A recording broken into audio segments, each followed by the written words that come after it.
Hello my viewers, welcome back to the channel. My video title of this video is about the NFL news.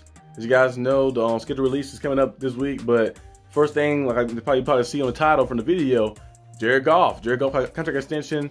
It's been kind of in talks, on Saturday and Sunday a little bit. People saying Jared Goff was in the works with getting the contract done, and he got a 4-year extension for $212 million, and also with $170 million guarantee, and he earned it.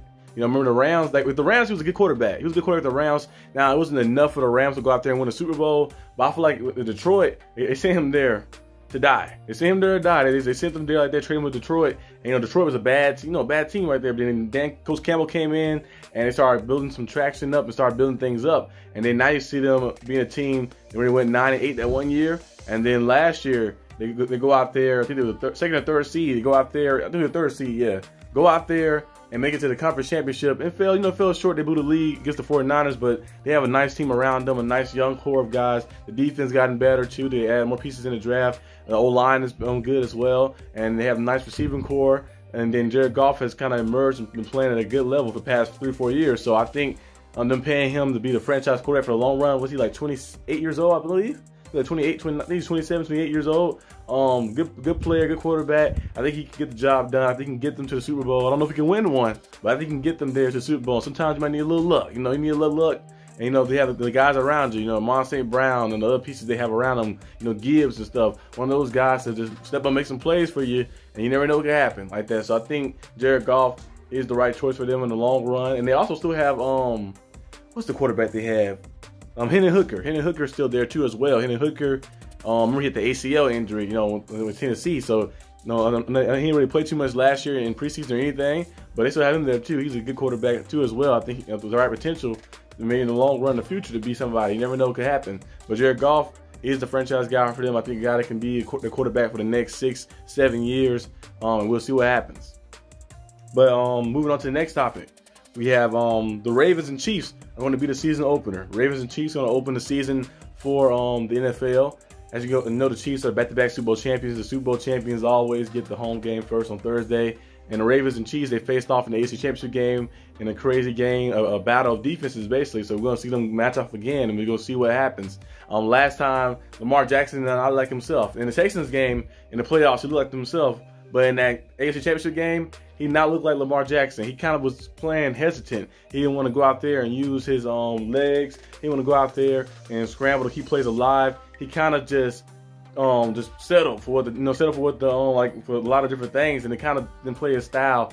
We watched him play in that game, in the AFC Championship game. It just didn't look like Lamar Jackson. He was trying to just force himself to stay in the pocket and was doing random things that was kind of out of character. I'm like, play your strengths. Don't care, who cares what the media say about, oh, he can't be a pocket passer and this or that. Play your strengths. If you're best at working on the run, if you're best at doing this or doing that, do that like that and maximize your strengths. You see, he started kind of like playing a little different style. I think this time they play in this opener game right there. I know this is the first game of the season. It's a lot of games, of course. 17 games. They're trying to add another game as well. I don't think they should add another game unless you do. If you do add another game, you got to add another bye week. But as you guys know, it's the first game of the season, but they still want to go out there and make a statement. And most times, the Super Bowl winning team, if they play that first night, always get jacked up by somebody. The Chiefs lost last year to the Lions, and the year before that, I think the Rams got jacked up by the Bills. So that team usually gives whoop. So I'm expecting to see the Ravens go out there with some vengeance, like saying, "Hey, we're gonna go out there and make something happen." So we're gonna see what happens. Moving on to the next topic, Caleb Williams have been impressing the Bears a lot, which is, of course, expected because he's the first pick of the draft. But the Bears have been liking the way he's been. Of course, it was talking his approach to the game. It was talking about his recognition when he's out there, his leadership, the way he's adapted it in the little rookie mini camps as well. We're probably gonna see more of this as the OTAs start, then the training camp start. But Caleb Williams is a good player. Like, he has all the talent in the world. Strong arm, can throw the ball on the run. Can throw it out wide, go deep. In the middle, very accurate all around the field. He's an amazing player. And I think he's a guy, they had the right pieces around too as well. He's a guy who can lead them to the next level. Justin Fields is a good player. Justin Fields is a good player, good and talented, but he never fit the Bears scheme.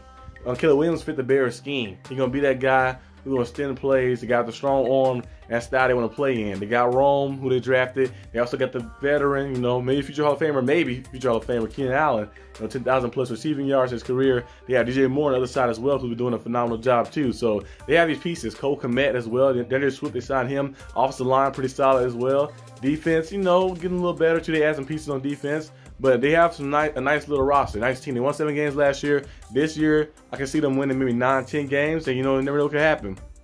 Getting to the playoffs, the NFC is not as tough as the AFC, so getting to the playoffs with 9 wins, you know, like that, maybe the 7th seed or 6th seed, and you never know what could happen like that. I think Caleb Williams is going to do a solid job this season. I predict him to at least throw for about 4,000 yards, and probably about 28 touchdowns, you know, 28 touchdowns. 10 interceptions. He gonna have some interceptions. You know, his play style is a little wild. Sometimes kind of like the Mahomes, Josh Allen type play style. You know, they're gonna get some interceptions, but they're gonna have a lot of touchdowns. I think you're gonna have you know, about 6, 7 rushing touchdowns, 28 passing touchdowns, 4,000 yards, maybe a Pro Bowl as well. I think he's gonna be pretty good this year for the Bears, because they built the team around them nicely. Like in the offseason, they did a good job in going out there and getting pieces, and they drafted well too. So when you do that, you kind of set your quarterback up in a good position. So far they start off good. We're gonna see what happens. You know, it's different. You know, it's easy to look at the eye test and look at the paper, look on paper and see all the players you have. But we can go out there and win, but yeah, put it together. So we're gonna see what the Bears do. Moving on to the last topic, Antoine Winfield. He got a contract extension. Remember, the Bucs been talking about it for a while, and he got extended 4 years, $84 million deal. He's the highest paid safety ever. I think so. He said the highest paid safety ever. $84 million. He's an amazing player, very good player with the Bucs. I thought the Bucs were maybe gonna trade him at first, because they were like kind of like speculating, not trade him because he's bad, but trading him because they probably couldn't pay him, so they want to at least get something out of it. But they was able to make some things happen, make some things work. They paid him. They paid Baker Mayfield as well, so they have the quarterback in the long run. They have their safety in the long run. That defense shored up, and they got some different pieces. So far, I think the Bucs, they kind of surprised me last year. I thought the Bucs was going to be a team that was bad last year. I ain't gonna lie to you, I was wrong on that one. And the Bucs was a team that made the playoffs, won a playoff game as well, and I think they in the right right direction to go out there and maybe do it again, maybe win more playoff games as well, because they have a nice team, a nice roster, and the division they're in is not really super tough. Now, of course, you got the Saints. You know, Saints got a nice little roster. Falcons got a nice little roster as well, and also the Panthers too. The Panthers trying to get back to being, you know, good like they was back in 2015 and 16 when they had Cam Newton. But overall, it's open really. The Buccaneers, I think, probably the best team in that division. You know, it's open. They have a good defense. They have Todd Bowles, a good defensive-minded coach, does a good job with the defense, and then they have Baker Mayfield, who I believe might be the best quarterback in that division. I know people had Kirk Cousins as the best quarterback in that division, but in my opinion, I think you can probably argue Baker Mayfield might be the better quarterback than Kirk Cousins, because in the playoffs, Baker Mayfield comes to show up. More playoff wins in less years than Kirk Cousins, and more clutch plays as well too, and like those big time moments when you need it. So I think Baker Mayfield can have a case to be better quarterback than Kirk Cousins, you know, if you want to base off of that. But you know, I think overall maybe Kirk Cousins, because what he do in the regular season. But I think Baker Mayfield, as what he do in the playoffs, what he do in clutch situations, I think he might be the better quarterback. But we'll have to see. They're gonna face off a few times this season, so we're gonna see what happens. So yeah, the division wide open. The Buccaneers did a good job in getting Antoine Winfield brought back to the team. So we're gonna see how that defense continue to look. But yeah, this is all the news I got really. As you guys know, the schedule release is coming Wednesday. I'll be doing a video, of course, for my Steelers, my favorite team, the Steelers, and probably do a little recap on some of the NFL, the big primetime games as well. Talk about some of those. But yeah, that's all I got for this. Tell you guys, hope you guys enjoyed this video. If you did, leave a like and subscribe for more content.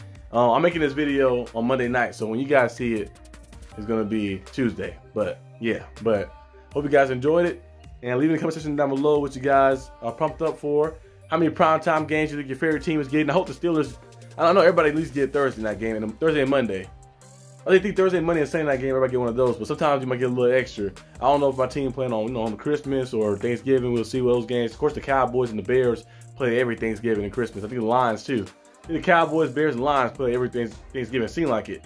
I know the Cowboys and Lions for sure. The Bears be on there a lot too as well. So most likely those teams gonna be the ones playing on Thanksgiving, but we'll see what other teams gonna play. But I'll see you guys next time. Peace out.